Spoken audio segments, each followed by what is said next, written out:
started. First of all, thank you to everyone that is logged on tonight, breaking away from summer opportunities. Really appreciate that. And this is really the kickoff, the beginning of the high school season. That's not to say that you haven't put time in already, but at least in terms of a training sense, it is our first, and it will be the first of 5 preseason meetings like this that we will conduct. We made some changes to our program for this year. You saw that alluded to in the emails. Going to try to freshen it up a bit, keep it interesting, bring some other people into the fold, so to speak, in terms of contributions to what we're doing. And you'll see those changes implemented tonight during our first presentation. One more reminder that this is open to everyone. We continue to get, or I continue to get people that are emailing and asking to be added to the distribution list. My last count is that we have 320 people on our distribution list, which is good. Would like to see it more. And whether you watch the presentations live or you choose to look at the recordings really doesn't matter because the same information is coming your way. The one thing obviously you don't get to do is to ask questions if something comes up if you're watching live. But you certainly can follow up with either myself or other people if you have questions about something that is presented. So let's make sure that we share that link for programs and encourage people to contact me directly so that they will get the information firsthand, as well as when we get the recordings coming back your way. Let's make sure that we're forwarding those on so people can see exactly what it is we're doing. All righty. What we're going to start out with tonight is one of the changes that we're making for this year, and that is that we're going to have at least one clip every meeting that deals with crew mechanics. We've put a focus on the deep three, but as we've talked about over the years, our responsibility, while unique, still has to fit within the crew concept. And we will not have a successful game if we only have a successful referee or a successful deep three. Well, we achieve when everyone benefits from not only the instruction, but produces the results that uh, put our best foot forward. So tonight we're going to look at a couple of plays that I've selected. By the way, all of our video comes directly from the semis and the finals last year. And it's good time for me to give a little disclaimer. Um, you may see yourself or you may see other people on these clips that you either know or recognize from a semi or a final. There is no intent to embarrass or in any way belittle anyone. People that were selected, in fact, thought we did a really fine job across the board overall during the 24 season. None of this is intended to embarrass anyone. These are teaching opportunities, and when you work on the biggest stage in the state of Michigan at the high school level, which would be the semis and obviously the finals, you're going to be out there. So just know that we support you and that we're going to try to help you get better right along with everyone else. One last point, and then we will go to video.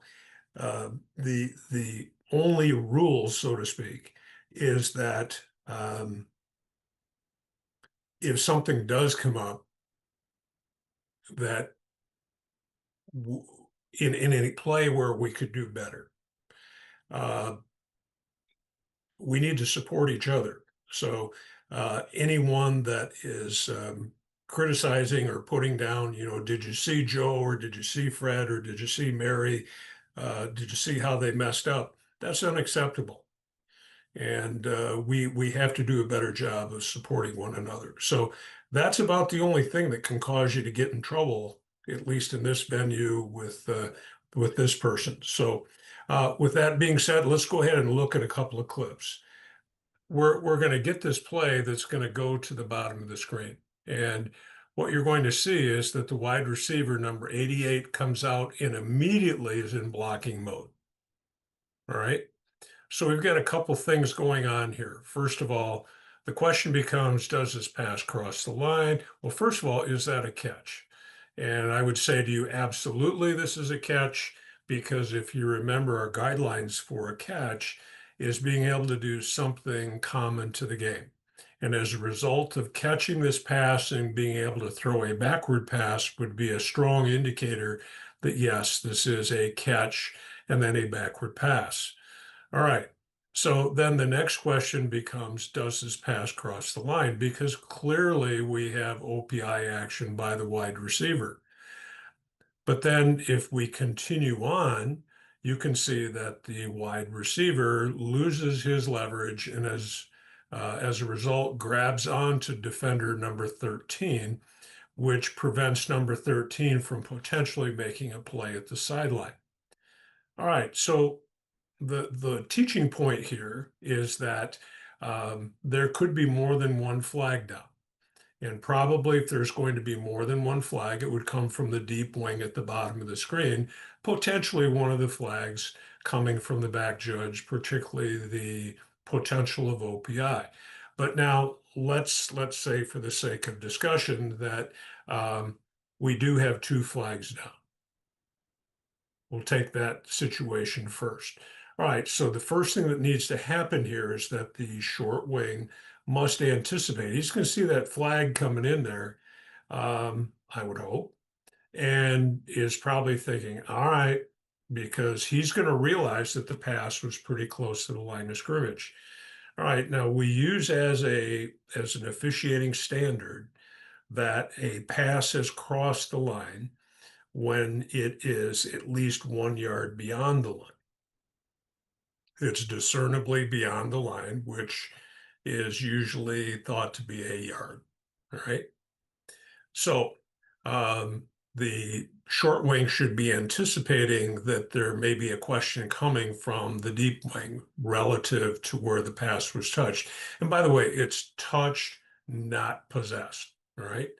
And if you think about the pass or the receiver reaching back, it's where that pass is going to be touched by the receiver, which is the key point, right? All right, so let's say that the deep wing, and let's say it's the field judge, recognizes he has a potential OPI. And in previous years, you've heard me say that if you're not sure as a deep wing or a back judge, throw your flag, come in and ask the question. And we're counting on the fact that our short wing is going to be able to have a definitive answer, yes or no, relative to the status of the pass. All right, so short wing comes up and says, the pass was touched behind the line. All right, so that's going to take OPI off. Then the next thing that the deep wing is going to say is, all right, well, I had holding on the same player that committed OPI. So we're going to take off OPI, but we're going to enforce the holding at the spot of that foul. So deep wings, there are times when you have to be prepared to put more than one flag down. This would be an example of that. Now, if the only foul on this play, the only flag down is for holding, all right, that still could result in a question coming from the back judge, or even I prefer that we put the flag down, but even the short or the deep wing at the bottom of the screen could come in and ask that question without a flag being down. But regardless, this is not going to be a touchdown. We can't really see where the runner was taken out of bounds. We lose that angle. But clearly, Team B is going to elect to have one of those two fouls enforced. Now, if we don't have a holding foul, say the back or the field judge only puts down a flag for OPI, and then it's determined that we don't have offensive interference, That doesn't mean that we can't still, with that same flag, enforce the holding foul. Now that's where the crew gets involved. And keep in mind that things are happening downfield.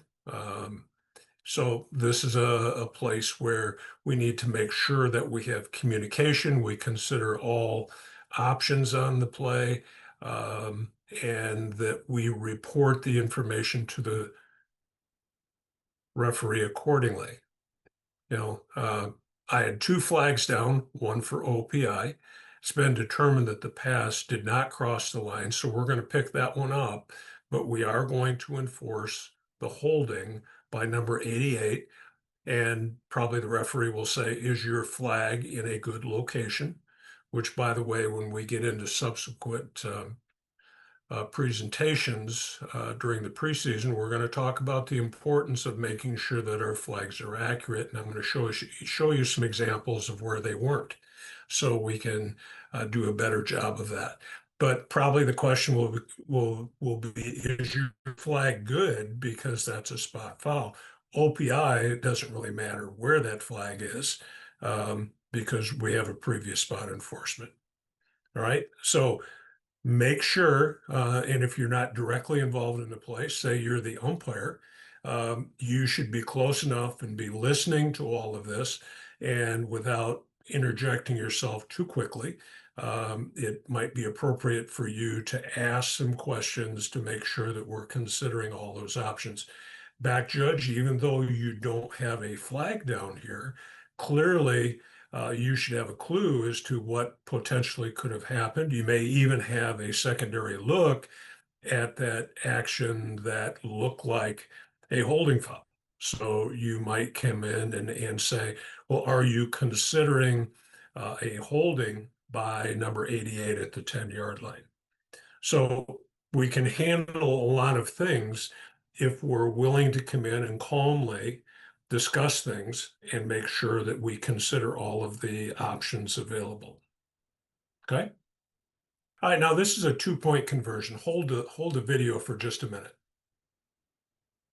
All right. Now in high school football, you don't have all of the same rules as college football. In college football on fourth down, which, by the way, I like the new fumble rule in terms of fumble going out of bounds. I wish they'd taken it a step further uh, with who can recover a fumble on fourth down and so on, but they didn't. But anyway, extra points, PATs, are considered to be fourth down fumbles. And in this particular case, we're going to have a play that's going to come wide towards the right side of the screen. And there's going to be a question in terms of, is the runner down? Does the runner fumble? Or does he throw an illegal forward pass? So let this run.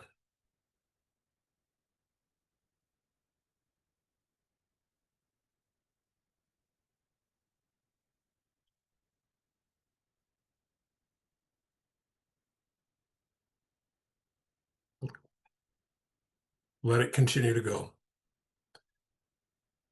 All right, now we're walking in, but you can see that our line of scrimmage person is, we're not really giving a lot of input here.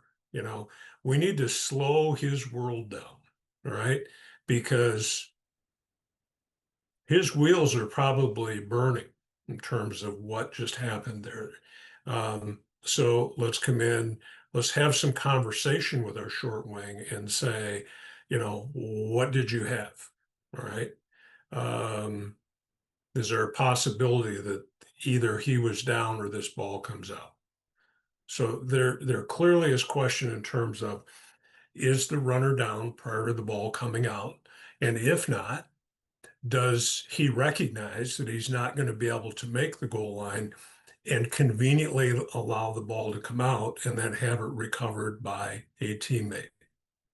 So the thing that I would point out here that we have an opportunity to do better is it just doesn't look like to me that we come in and aid our short wing.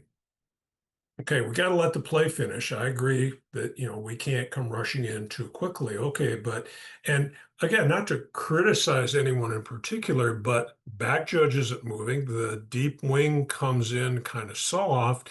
Doesn't look like that there's a whole lot of conversation there. The umpire doesn't come in. We Seems to me we let this line of scrimmage guy kind of be out there floating on his own. And we just want to slow things down here and make sure that we're considering options so that justice is done. And in this particular case, we end up ringing up a 2-point conversion. So we can all have our opinions. Is he down before that ball comes out? We could certainly make a case for that. I think we could also potentially make a case for, does he recognize he's not going to make it and decides to stick it out there in hopes that maybe even throw it to number 7, which clearly would have been an illegal forward pass. But we end up scoring a 2-point conversion. And if the collective judgment and wisdom of the crew is that that's what was correct in that situation, we can live with that. But I just don't see that happening here. We just let this guy kind of hang out there and we don't come to his aid or assistance. And we need to do that. We need to support one another. All right. So there are a couple of crew opportunities that we can talk about. We should talk about these things during the preseason. We should make sure that from the very, very beginning of our crew work, that everyone feels that not only is it acceptable, it's expected that, first of all, clearly, if you have information, you got to come, you got to bring it, and you got to bring it on a timely basis so it can be considered. But number two, even if you don't have firm, hard, fast information, you can still come in, have some conversation, um, to make sure that the ruling that we're going to end up with is one that we're going to be happy with when we review it on video. Hey, Rich. Okay, questions so far? Rich, Yes. do you like that formation right there? The right tackle, right guard on that play? It's kind of hard to tell Yeah. because we don't have a shot down the line. I would say that yeah, there's a possibility there that one or both of them are in the warn zone. It looks like I would guess that they both make it to the furthest point back of the snapper's rear end. Can't really tell if they're breaking the waistline of the snapper, but that's a good point, Gary, and something that we want to get cleaned up early in the game. So good point. So this is clip 37, 30.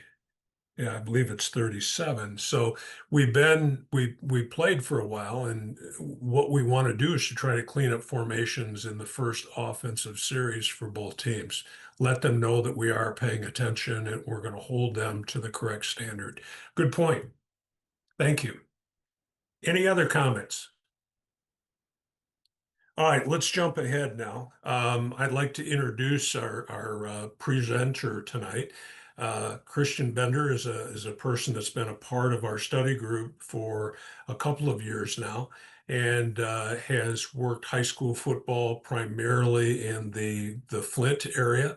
Also has been working college football for a number of years in the MIAA and was promoted to the Great Lakes this year. So he will be working for Dino Paganelli in Great Lakes Conference. So he's going to have some miles on his vehicle this year, going to the UP and making the trip compared to the MIAA. So Christian, I contacted him because he does work on the sideline and thought it would be good for him to share some of the things that he's learned and some suggestions that he has for all of us relative to how you handle sideline communication and control.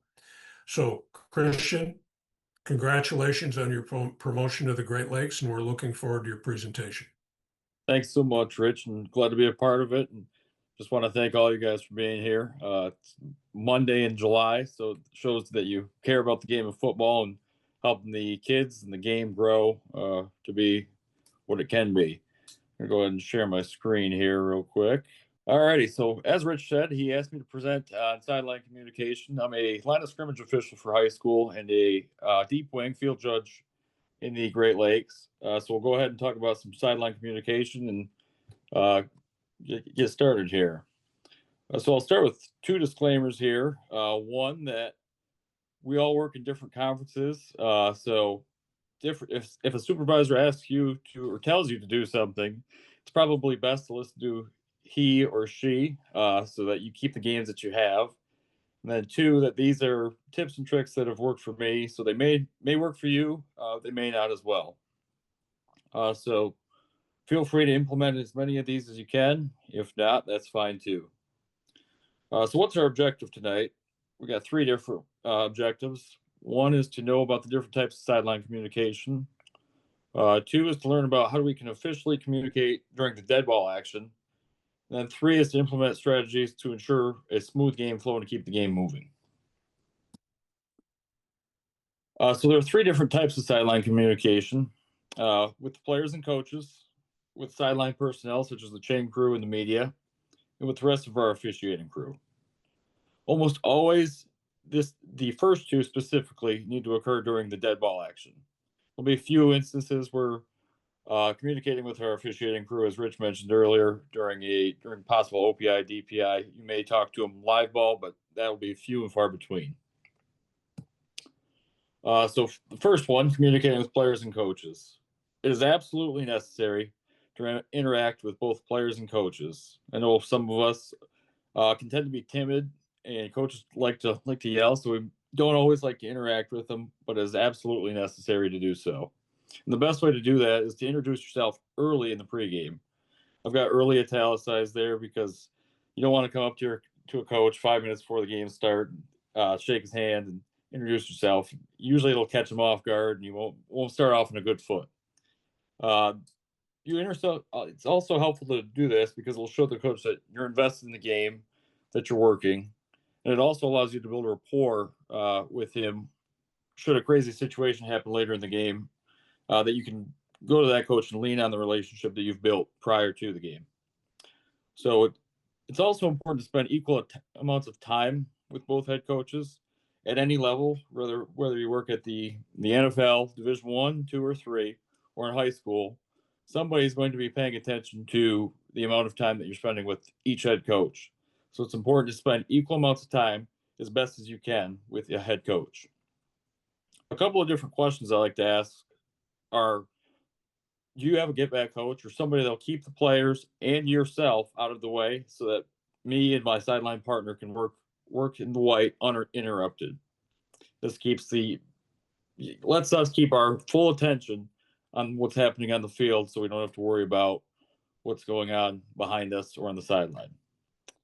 Then the second question I like to ask is, do you have a preferred hash on touchbacks, or will that come from you or from offensive coordinator?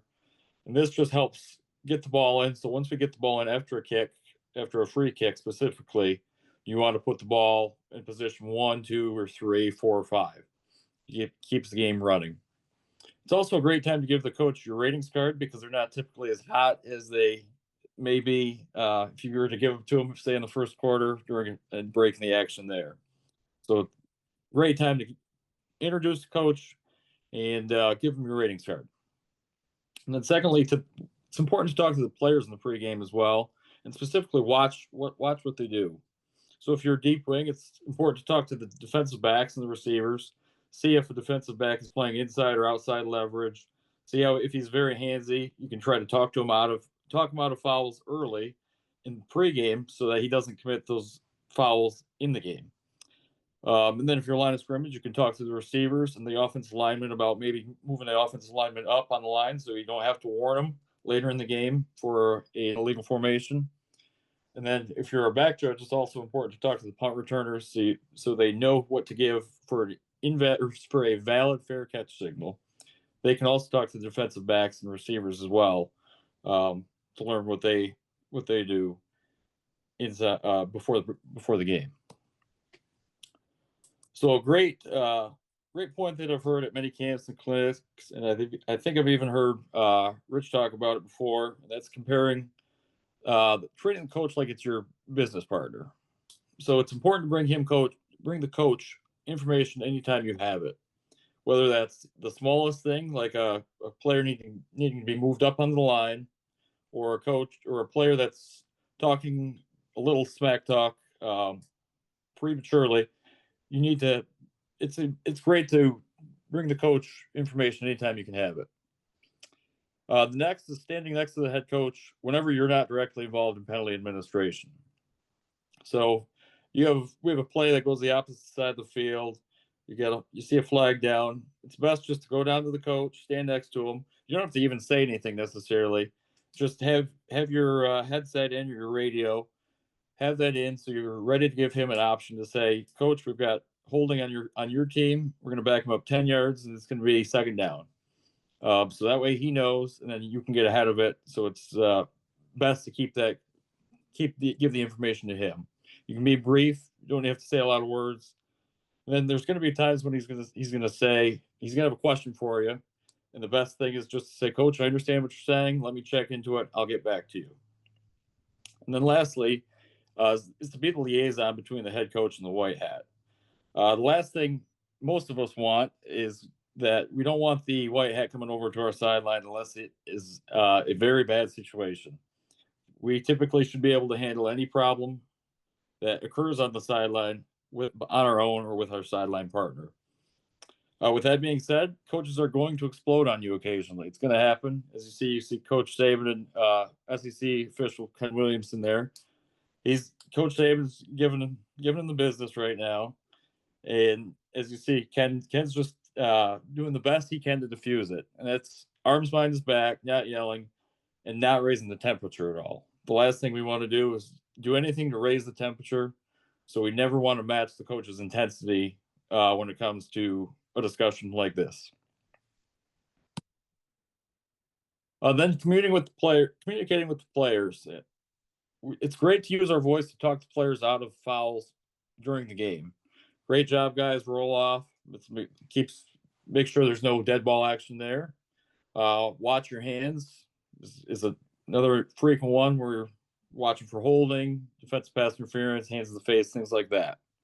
Then in the dead ball action, such as a timeout, notify that player, and then you can also notify the coach as well of how that foul was committed and how he can prevent that from happening again, so we don't have to keep throwing the flag. Because the last thing we want to do is throw the flag when we don't have to. Next, we're going to communicate with sideline personnel, that being the chain crew and the media. These typically become an issue in the red zone situations. Once we get inside the 25 to 20-yard line, that's really when everything becomes crammed down and it becomes an issue. So it helps communicate in the pregame with the chain crew about how we can keep them out of the way so we can see the full play happening. Because if you're a deep wing, you're going to be standing typically, once we're inside the 15, you're going to be standing on the limit line, and you want to be able to see the whole play. And if you have a chain crew lined up to your left or to your right, you typically won't be able to see that. So when you're talking to the chain crew, it's just, and I talk to the chain crew as a field judge as well as a line of scrimmage official. I think anybody that's on the sideline should talk to the chain crew in the pregame. And that's just when we get to the red zone, it's important to have you guys back at the limit line. It keeps you safe, keeps me safe, and most importantly, it keeps the players safe. And then communicating with the media. We all know that the highlight zone tries to get their famous shot. They're going to be typically right onto the white, maybe even a little further to the white. So it's best. Typically, I just tell them you can't talk to them pregame because most of them won't be there. But when you have a brief break in the action there, just a quick turnaround and say, I don't want to run into you. You don't want to run into me. You don't want me running in your camera. So please get behind the limit line. That'll typically keep them back. We don't want to don't want to get anybody hurt. We also need to keep our full and undivided attention on the players and the game at hand. And then lastly is communicating with the rest of the crew. So many of us use, if not all of us by now, use official to official radios or O2Os, and they can be helpful for certain things. They're great for communicating penalty numbers, coaches' penalty options, such as accepting or declining a penalty, or communicating warnings, such as an illegal formation. But O2Os are not reliable. I have a story from, I'm a instant replay field operator for the Lions, and we had a game in the Thanksgiving last year where the referee, the White Hats O2O, went down, and he couldn't hear the rest of his crew for a whole quarter. So if it happens, if it can happen in the NFL, it can happen at the other levels as well. So O2Os are not reliable. It's best to report the penalties directly to the referee while opening up your O2O, so the rest of the crew can hear what's going on, and then so they can give the coach that they're standing next to the options of what's going on with them. And you also have to remember that O2Os are available for anyone to hear, whether you're on the sideline or whether you're in the stands. So you have to be careful what you say there. The best and most reliable way to communicate still is nonverbal signals and mechanics. So punching forward, backwards, count players, preliminary signals on penalties specifically. Those will tend to get you out of trouble. Give your preliminary signal always on if you only have one penalty flag down, and then if you see have multiple penalty flags, you want to go directly to the white hat so that you can hash out any issues that you have there. So to recap, let's meet with the coaches, players, and chain crew early in the pregame. Use our O2Os for game flow, not for game administration. We don't want to administer the game to O2O. Then lastly, control the white. It's your office for the time being. Thank you, guys. Just first of all, great job, Christian. Appreciate Thank you. your work in this area. A couple of things. First of all, in the pregame, it's good to be out there getting some reps for yourself, getting a feeling for just the cadence and the snap of the offense and so on. If you do notice that you have linemen that are not on the line of scrimmage, in other words, you have illegal formations, by all means, you should attempt to help the players get that corrected and maybe even communicate with the coaches. But just so that we're clear, that does not eliminate the whole warning process when we get to game time. You may have warned them every single time they came out during pregame and they still didn't get it right. That's not a foul on the first snap, unless they're behind the rear end of the snapper. Not only not breaking the waistline of the snapper, but behind the snapper. Okay, we got to take care of that as if it's the first time that it happened when the game starts. The other thing that I would say is one of the things from a line of scrimmage point of view across the board, with the possible exception of the NFL, and I'm not sure it even applies at the NFL, we have to get better at our sideline communication with coaches. There are people that will avoid it like the plague, and you just can't be effective as a line of scrimmage person, and you can't fully help your crew as a line of scrimmage person if you don't have the guts and the willingness to have the difficult conversation when it needs to take place. Okay? So, great job. This fits in really nicely with what we're doing tonight in terms of our pre-snap routine. So I'm going to share my screen now. First of all, understand that the whole nature of pre-snap, live ball, and dead ball is a continuous cycle. All right, we need to understand that before we go any further. Every live ball is preceded by a pre-snap, and at the end of every live ball, we have a dead ball period. So each is really important, and the reason why we're starting with this tonight is that these are, particularly the pre-snap, is the foundation on which everything else is built that we do on the field. So we have to be prepared to deal with all kinds of different strategies by the offense. The huddle teams are pretty easy. We have a lot of time in between plays. The no huddle teams, we don't have quite as much. And then the teams that want to go fast, the NASCAR, whether it's the whole game or in the last 2 minutes, that brings upon additional challenges. Now, the thing about the pre-snap mechanics is that it's difficult to review and learn from video because the video cuts off. So if you look at what we have here, first of all, this is really a facilitation of dead ball that we've got to slow down and not be in too big of a hurry. Um, this the clocks that doesn't really show up when we're looking at video because they turn it off too quickly. But I've seen enough games over the years at the high school level and even the small college level to assure you that there are clock mistakes made in every single game. Either the clock does not timely enough shut off at the end of a play or when a player goes out of bounds, nor is it always started when it should. All right. So this is an area that we need to spend more time on and be aware of as a crew. Now, at most of our venues at the high school level, we have play clocks at both ends of the field, which is great, but we only have a game clock on the scoreboard, which obviously is at one end of the field. Now, some of the play clocks have smaller numbers that show the time of the period. And if we have those kinds of situations, great.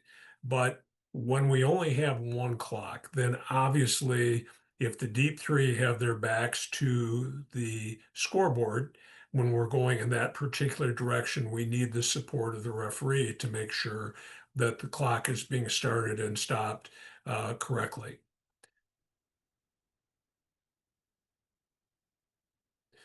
All right, this is a big problem for us.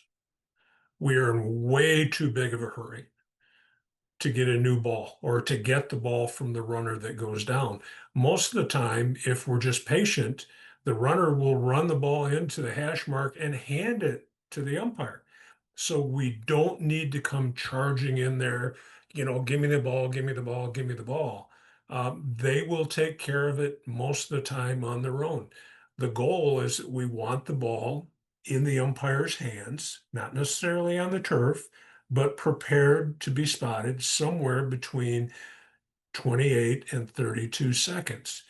Now, if you pay attention to the ends of plays, that gives us plenty of time to finish our dead ball responsibilities and then wait for the players to separate so that we can have a clean shot throwing the ball to the umpire. That's what we have here. Wait for the clear, unobstructed view to get the ball in. All right, now during the play, we have the substitutes. Usually the substitutes are initiated by Team A, and Team B will respond to those players. The deep wing on Team B's side is the captain to keep track of our counts. So when you see two players coming off the bench for Team B, you should expect to see two coming off, right? So that's part of how we keep track of subs in and out, but we're still going to confirm our count. All right. Again, these are things that you don't see on video, but we need to be thinking about down distance and line to gain. And by the way, down distance and line to gain is not just something that the short wings should be aware of. Everyone on the field should have a sense of it's 2nd and 8 or it's 4th and 5. We all should know that. We need to make sure that we know the number of timeouts that remain. And here's the big one. We need to have performed all of these other duties and still be in a position settled so that we can begin the next play.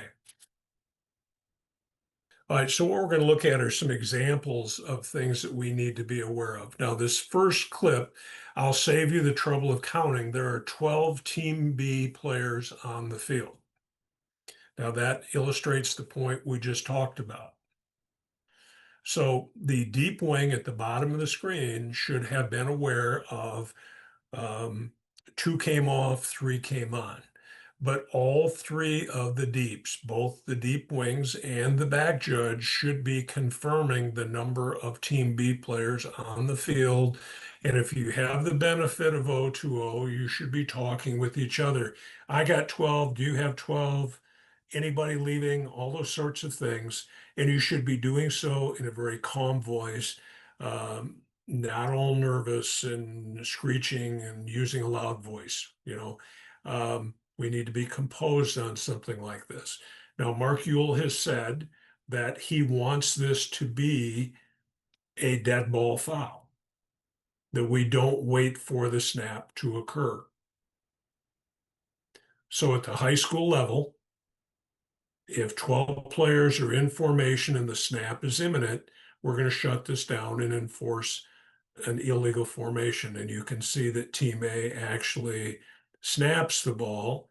So we gave Team B every opportunity to try to get a player off the field. They didn't do it, so they were fouled for um, illegal substitution, 5 yards. Okay. All right, next clip. I now notice the fourth down and about 8. We're near midfield. Team A is not in scrimmage kick formation. They have a player under center, but we cannot assume anywhere on the field that this is going to be a play from scrimmage. And typically we see quick kicks come from quarterbacks that drop from pistol formation back to shotgun. Here's a little different variation of it. Go ahead and run it.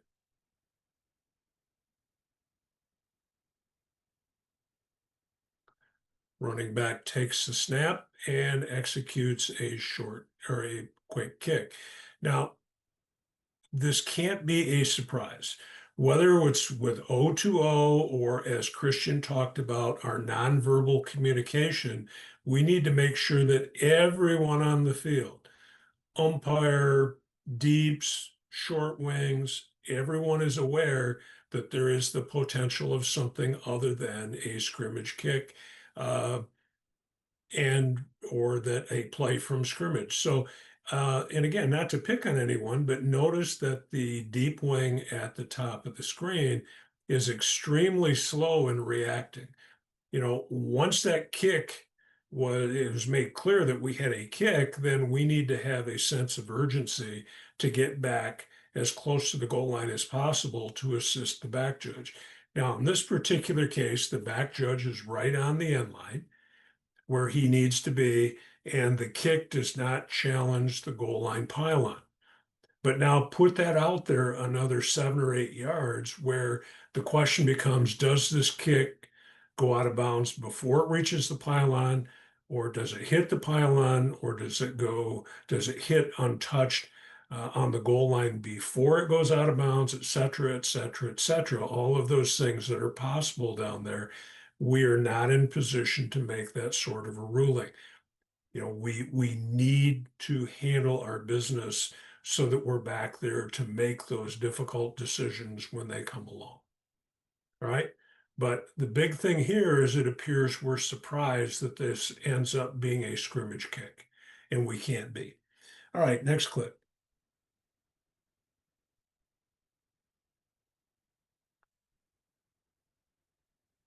All right, first of all, was that a legal scrimmage kick formation? It's close. It's close. So let's say, this is clip 145. So this is late in the game. When we face this formation early in the game, referees, when we have a question in terms of is that player deep enough off of the line of scrimmage to comply with the rule, if there's a question about it, what do we need to do? We need to go to the coach the first time it happens. We need to say, hey, look, if you want the protection and the benefits of having the scrimmage kick formation, then the player in position to receive the snap needs to be a yard or two deeper. Bring it to their attention. Because if they're in scrimmage kick formation, we know they have some numbering exceptions. We know that, for instance, the snapper cannot be contacted, et cetera, et cetera, et cetera. So team A cannot have it both ways. If they want the benefits of scrimmage kick formations, then they have the formation, then they have to comply with the rule. All right, now this is 4th down, and it appears the front stake is at about the 36. All right. So this player goes down at the 34. This is well short of the line to gain.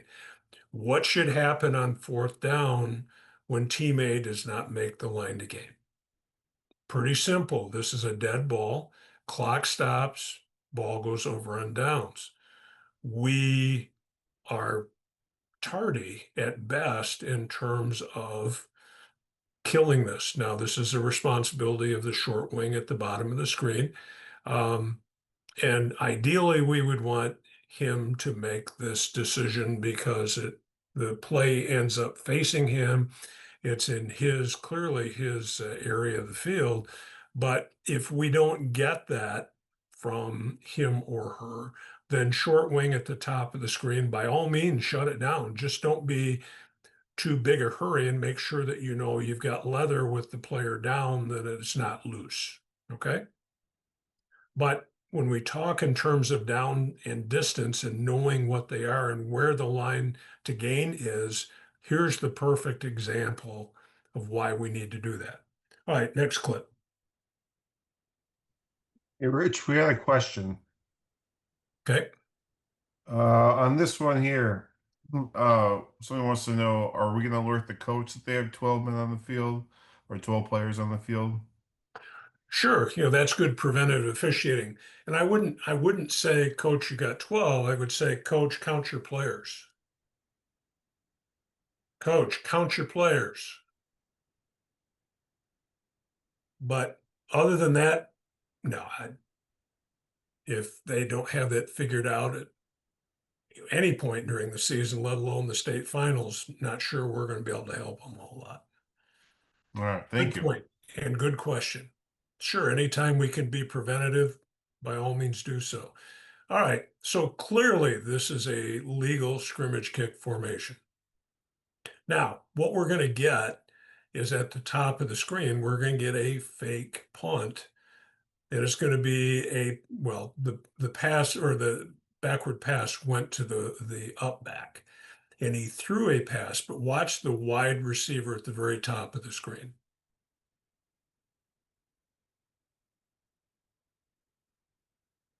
Clearly, blocking mode. We have to realize that when Team A does something other than what we expect them to do, and they run a play from scrimmage, all of those scrimmage rules apply. So a block by this receiver downfield before the ball is touched is suspect for OPI. And I don't believe that we really anticipated that situation. Now, here, even if we had called it, it's going to be declined. Gary or Chuck, that's not 4th down, or that's not 15 and lost it down in high school, is it?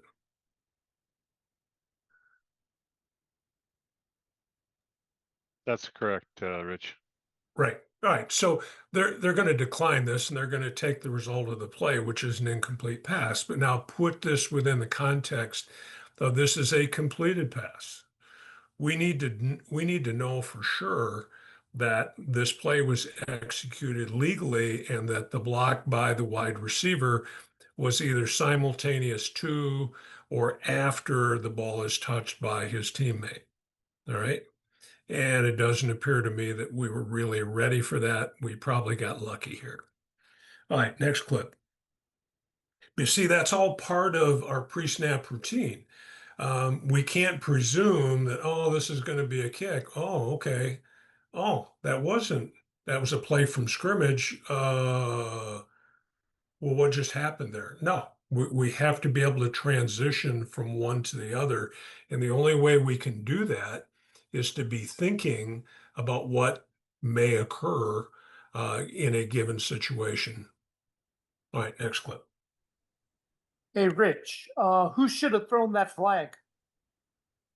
Well, in this particular case, I would say that the deep wing, potentially the back judge, but certainly the deep wing should have an opinion. Deep wing at the top of the screen. Um,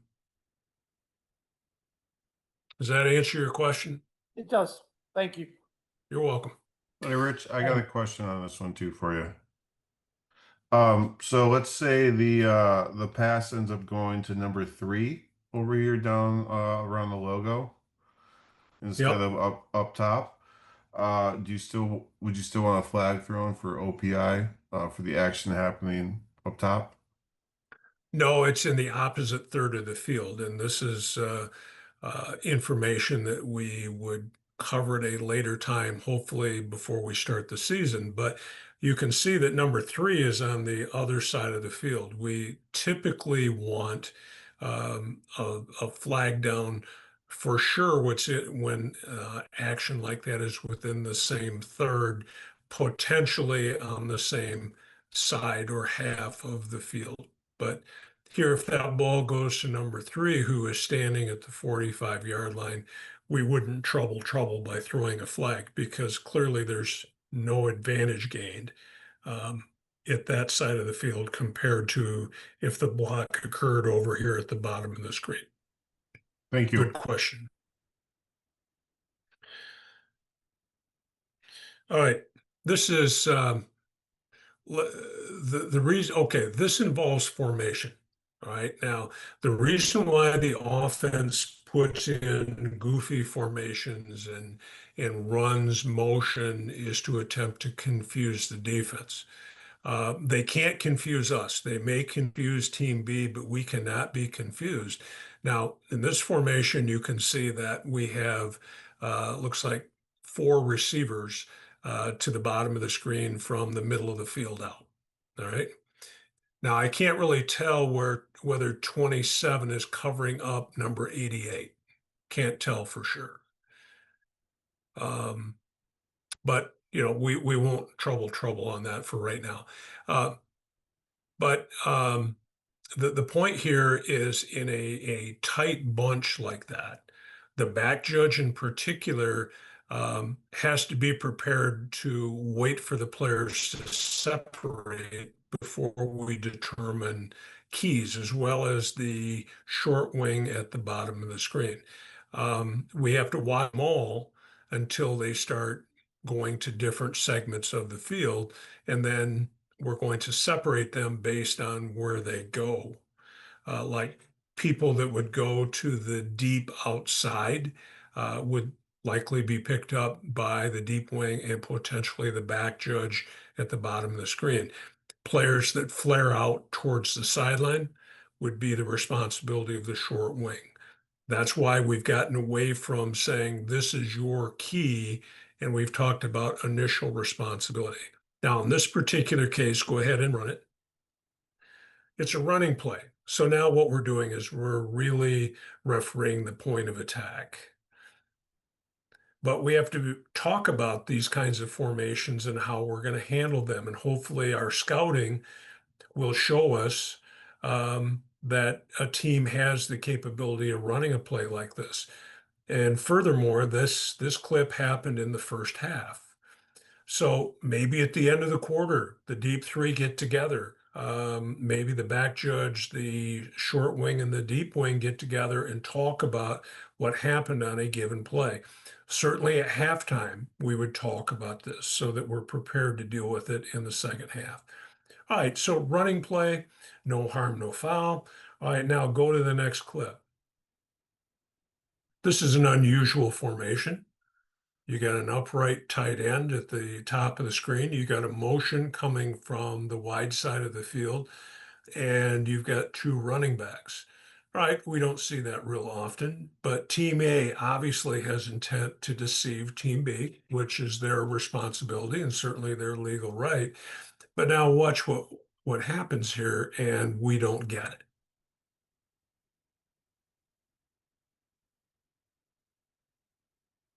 Hopefully you saw that pick right in the middle of the field by 88.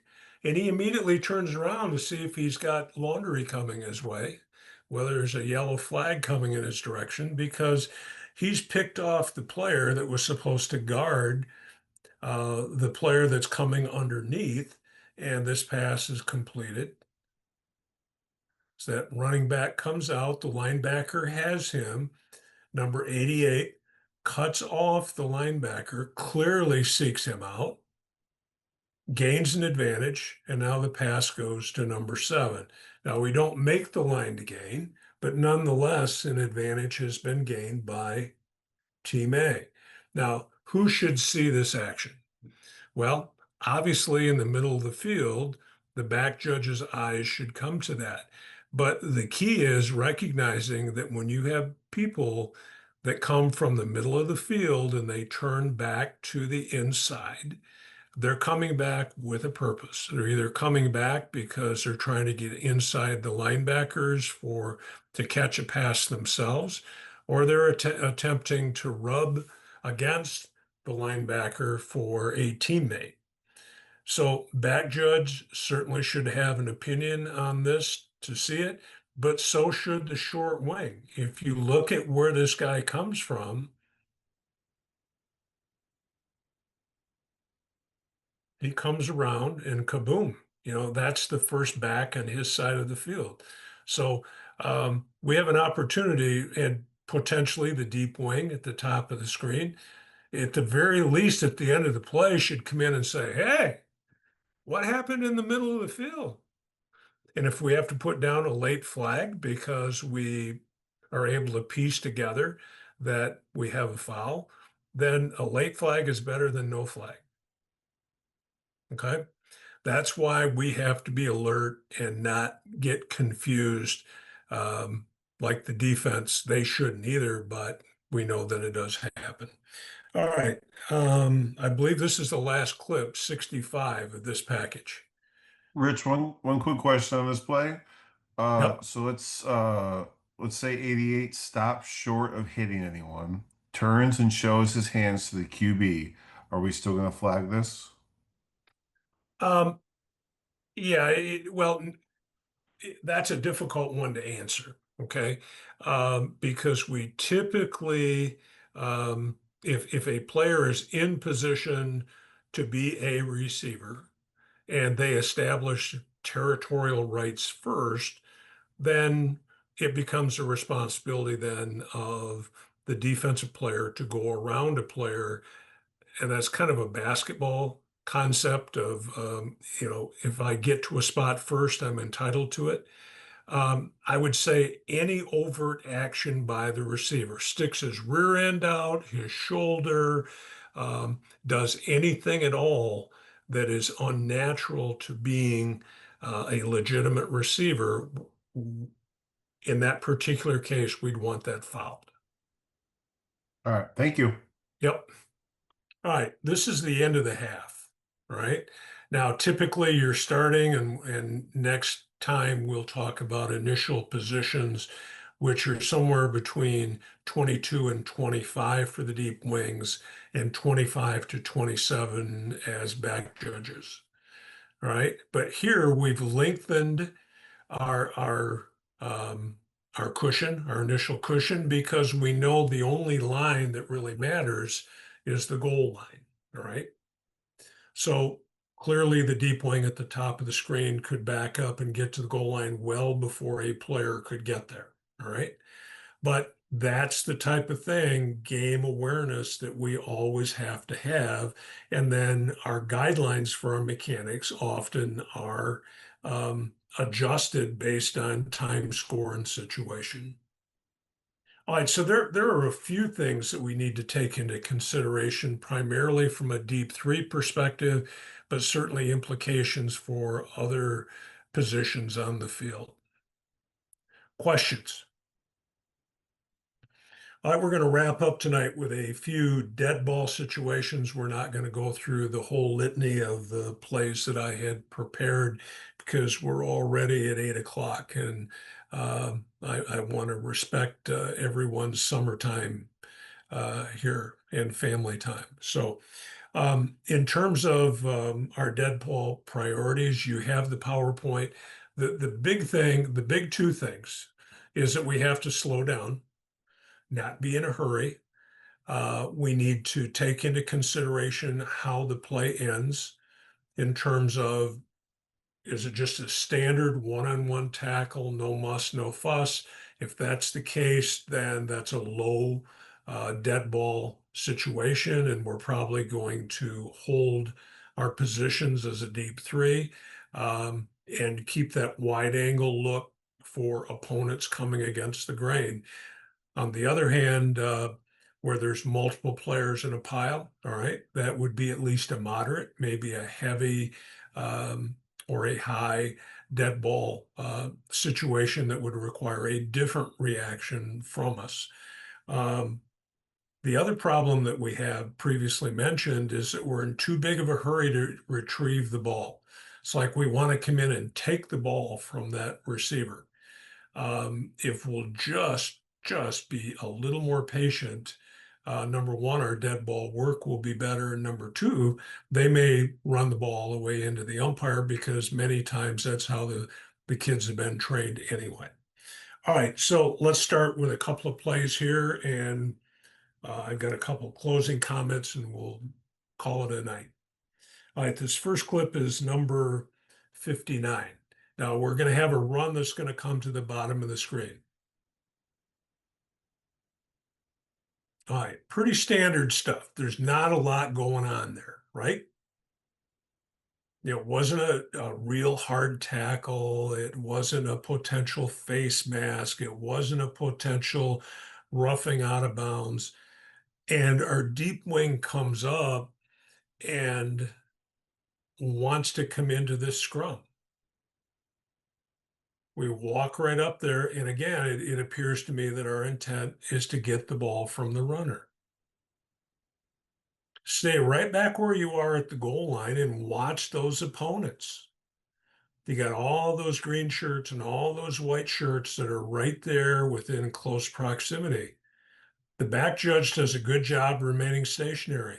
Referee comes over, does a good job cleaning up from the backside because the quarterback goes that way as well. So he doesn't really have a job to stay back there with him. The umpire does a good job in the middle of the field watching from the inside out. So deep wings, just be patient, sit back. Now, I realize that a number of the people that are working the deep wing positions in the semis and finals are coming from other positions. But those of you that work primarily at this position, this would be a staple for you, being able to make determinations in terms of whether a dead ball is low, moderate, or high in terms of its intensity. And unless it's high, you're pretty much going to stay back, use your voice, watch for players to make sure that they separate successfully. Okay, next clip. Now, this is going to involve the quarterback. We're going to get a run that's going to go to the top of the screen. Watch, number 6 stays pretty much in the middle of the field, and this play eventually goes out of bounds. He's kind of meandering over there, and you see the referee has run right past him. All right, so referees, you should know that your number one responsibility out there is that player taking the snap. All right, so until the quarterback is free of foul, you're going to stay with him and make sure that everything is cool at the end of the play. All right, now watch the next, look at the end zone view here.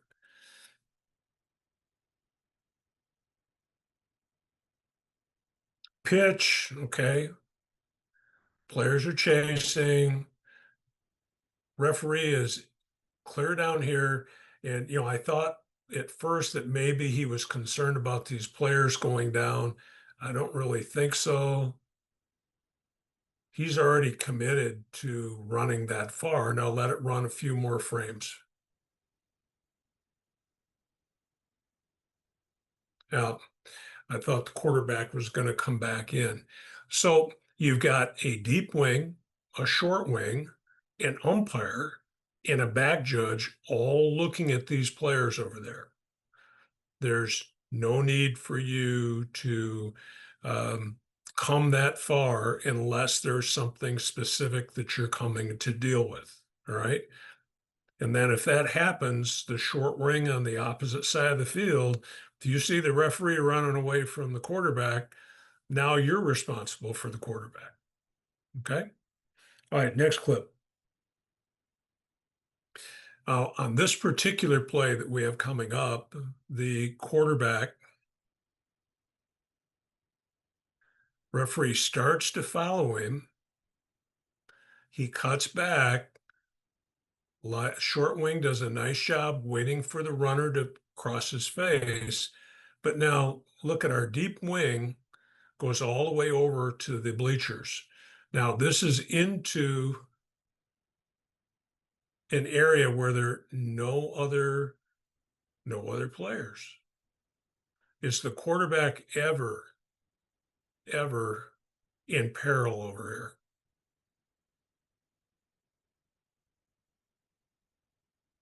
See, we run up there, but we have nothing else to do. We got the whistle in our mouth as a deep wing, which is a no-no.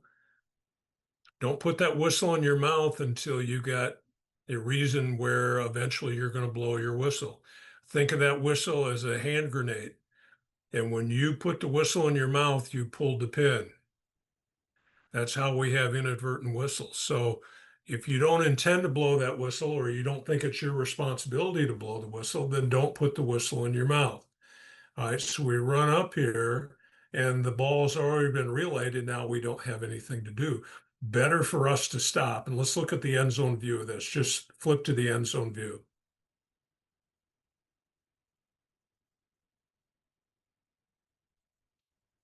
Now you're saying, Rich, nothing happened on this play. Well, that's right. In this particular case, nothing does happen, but it's not always going to be that way.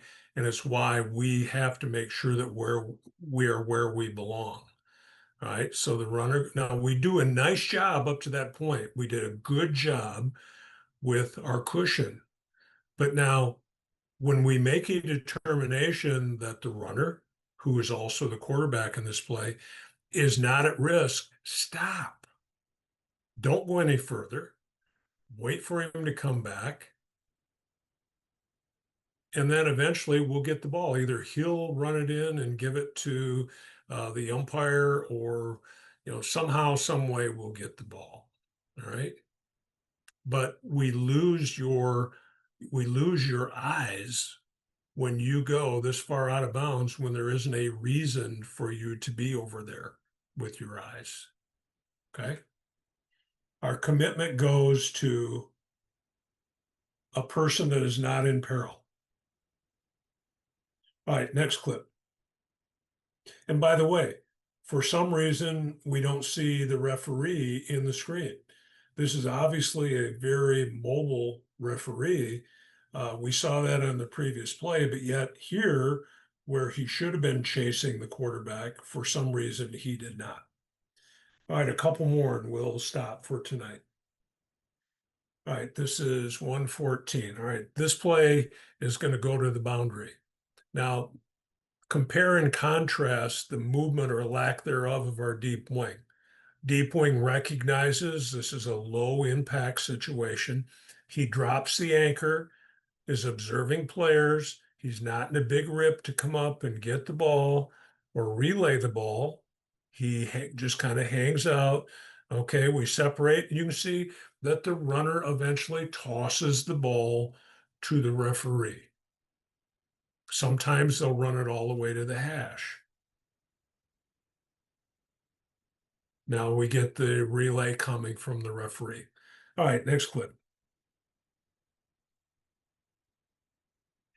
All right, we're going to get, here's a situation for our back judges. We're going to get a foul right at the 35-yard line. Clear and obvious foul is one of those that the grandma in the top row is going to say, yep, that was holding.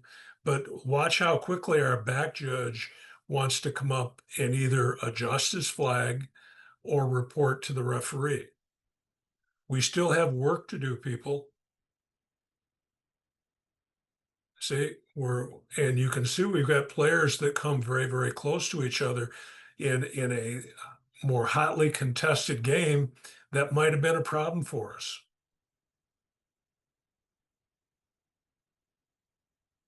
Your job is not done, Mr. Back Judge, so delay a few seconds. Now, the other thing that we want to look at is that the runner goes deep into the bench of the opponent. This would be a situation where we clearly would want our deep wing to come up and bring that player out. And when we look at the end zone view, go to the next view, you can see that we're slow. Go to the next view. We're slow to respond here. We're good on the outside. He goes out of bounds. He goes into the bench. We lose sight of him for a brief period of time. And we don't have a level of concern to go bring him out of the opponent's bench. Deep wing should come up. And if the player comes out on his own cleanly, okay, come to a stop. But if you get all the way in there and he's still there, you just take a hold of him and you bring him right back to the field. Okay. All right. Let's leave it at there for tonight. I've got a couple of closing comments here. The key point on dead ball is that we have to be very aware of where our risks are. Risk assessment, all right? So everyone on the field has a part of that concept of determining risk assessment. Whether you're the umpire, the referee, a short wing, back judge, deep wing, whatever it happens to be. Now, we focus primarily tonight on the deep stuff. But clearly there were opportunities there for our short wings to apply the same concepts, not only on those plays, but others. So those are things that we should be looking at. And the thing of it is, it reminds me back years ago as a school administrator when we were having problems with students that were smoking, both boys and girls, in our bathrooms. So I asked each member of the faculty to, during their preparation period, visit the gender appropriate restroom once during their planning period. And a staff meeting a month or so later, someone said, I don't know why we're doing this, because when we go into the bathroom, there's no one smoking and there's no smell of cigarettes. Well, exactly, because the kids know that you're going in there. They're checking on you. That's that preventative stuff, okay? So that's really the message here, is we want to give the impression to the players and coaches that they don't want to do something silly, because if they do, we're going to see it. And when we run into problems, like there was a big brouhaha a few years ago at Ann Arbor Huron, and we just did not see the action that created the effect of a situation that could have been avoided, because we weren't aware of the players that were in opposite jersey colors. So if we do a good job with dead ball officiating, it saves us problems. It's game control, it's safety for the players, and it's just something that we need to work on. All right, a few things. First of all, the next 4 Mondays at 7 o'clock, same time, same station.